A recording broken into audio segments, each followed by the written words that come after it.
Let's say that I have a string called s and then pass it into a function called f. And then if I try to print this, the code will not compile. The reason is it breaks Rust ownership rules. So in this video, I'll explain what the Rust ownership rules are and why they are needed. First, I'll explain why they are needed. And to explain this, I'll first explain two regions in memory, stack and heap. Data in Rust are typically stored either in the stack or the heap. Stack stores data where the size of the data is known at compile time. Some examples of data where the size is known at compile time are the primitives like U32 and I32. Data access on the stack is fast compared to data access on the heap. The way the data is stored is last in, first out, LIFO. And then we have the heap. Heap stores data where the size of the data is unknown at compile time. An example of this will be a vector. The size of the vector can shrink and also grow during runtime. Hence, during compile time, the size of this vector is unknown. Data access on the heap is slower than data access on the stack. The data stored on the heap is managed by Rust ownership and borrowing rules. Rust ownership rules ensure memory safety, and they prevent common programming errors such as dangling pointers and data races. Okay, so what are the ownership rules in Rust? There are 3 rules to remember. Let me explain one at a time. Let's start with the first one. Each value has an owner. So let's say that s of string is equal to string from Rust. In this case, the owner of the value, the string, Rust, will be the variable s. Owner is s. And let me give you another example. Let's say that I of I32 is equal to -1. In this case, the owner of this value -1 will be the variable I. Okay, so that is the first rule. Each value has a single owner. Let's move on to the second rule. There can only be one owner at a time. So let's use this example again. The owner of the value Rust is this variable called s. What happens if we say we assign this variable s to another variable called s1? s1 is equal to s. So now you can imagine that we have a value called Rust somewhere in memory. And this variable s points to this value Rust. And then on the second line, this variable s1 also points to this value Rust, the same value. So you can imagine that we have 2 variables pointing to the same value. But the second rule says there can only be one owner at a time. When this string is initialized, the owner of this value Rust is the variable s. When we reassign it, the owner transfers over from s to s1. So the owner of this string Rust will now be s1. The ownership has transferred from s to s1. Since the owner has transferred, if you try to print s afterwards, you'll see that the code will not compile. For example, let's say println. Try to print s. Try to save the file, and you can see that the code does not compile. It says borrow of move value s. This is because the owner of this value Rust moved from s over to s1.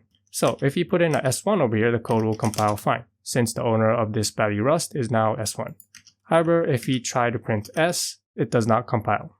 And just to give you another example, let's transfer the owner again. So let's say we create a new variable called s2 and then assign s1.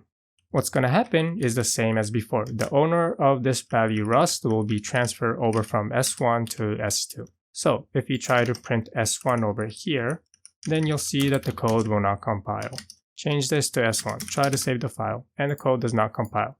Why is it? Because the owner has transferred over from s1 to s2. But of course, we can print the value for s2, since the owner of this value Rust is s2. How about another example? What if we have I, and then we assign it to another variable, I1 is equal to I. And then let's try to print this out. Println. Notice that the code compiles. Why is this? The second rule says that there can only be one owner at a time. However, here it looks like there are 2 owners for the value -1. The reason why this code compiles is because the value is copied over, so the owner is not transferred.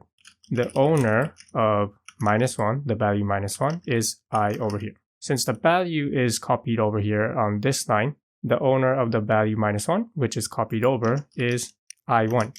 So we can print both I and I1. So that is why here at first it looks like there are 2 owners to a single variable. However, the values are copied over and they are separate owners to separate data. And then the last rule. The last rule says when the owner goes out of scope, the value will be dropped. What does this mean? Let's start with a simple example. Let's say that we have a string s, and then we'll move this string into a new scope. So to do this, the simplest way is to just simply put this s inside the curly braces. And if you're having a hard time imagining what's going on here, you can think about like a conditional statement. For example, if true. What it's doing here is moving the scope of s from here to inside here. So now s lives inside this conditional statement. When the conditional statement is done executing, this s will go out of scope, so it will be dropped. S is dropped over here. As another example, we can also say, let's create a string inside the curly braces. Let's assign this to a new variable. Let s1 equals s. In this case, the owner transfers from s to s1. And then after the curly braces, s1 is dropped. In both cases, the value rust no longer lives after the curly braces. So if you try to print it, the code will not compile. For example here, let's try to print this, println s, and the code does not compile. And the same will go for the other example over here. Try to print s again.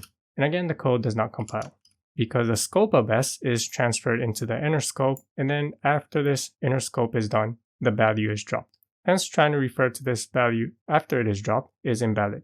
The code does not compile. So with that in mind, let me show you another example, a common example. Let's say that I have a function. Let's call this take. Takes in a single input string.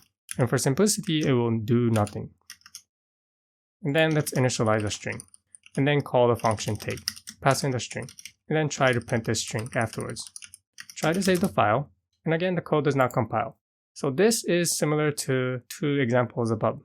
The function does nothing. When we pass this string into this function s, this string moves into the inner scope, the scope of this function take. After the function is done executing, this value s is dropped. So when you try to print it, it is no longer valid. It does not exist. Hence the code does not compile. However, I'll show you an example of code that does compile. So let's say that I is equal to i32 of -1. And then let's create a function that takes in this i32. Fn, you'll call this copy, input i32. Again, it does nothing. And then we'll call this, say copy I. Call it, and then let's try to print this. Save the file, and the code compiles. This is because primitive types like i32 implement the copy trait. Basically, the values are copied. So when the function copy is called, the value stored inside the variable I is copied over. After the function copy is done, we still have this value I, so we can print it out. Those are the three rules of ownership. Each value has an owner. There can only be one owner at a time. And when the owner goes out of scope, the value will be dropped.